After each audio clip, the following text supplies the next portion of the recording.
اذان کا مسنون طریقہ کیا ہے؟ چنانچہ اذان کے ہر کلمے کو ایک سانس میں ادا کرنا اور ہر کلمے کے آخر میں جزم کرنا مسنون ہے۔ مثلا پہلے کہے اللہ اکبر، یہاں کر کے رک جائے، پھر اللہ اکبر، یہ رک جائے،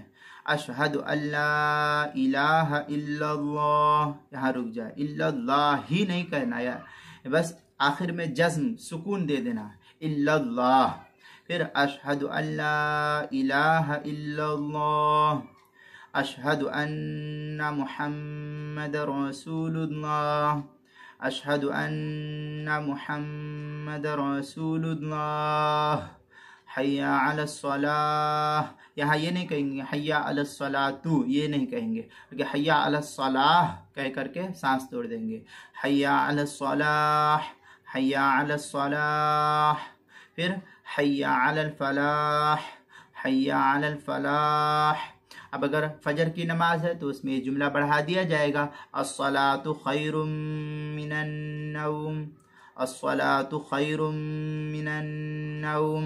اگر فجر کی نماز اذان نہیں ہے اور اگر دوسری اذان ہے ظہر، عصر، مغرب، عشاء، تو اس میں یہ جملہ نہیں کہیں گے، بلکہ حی علی الفلاح کے بعد یہ جملہ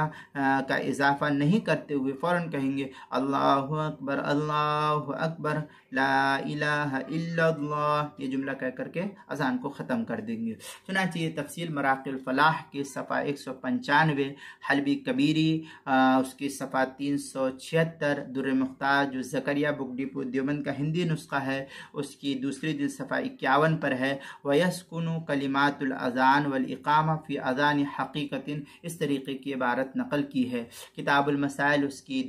پہلی جلد صفحہ 253 پر اس کو نقل کیا ہے، وہاں بھی دیکھ سکتے ہیں اس کی تفصیل کو۔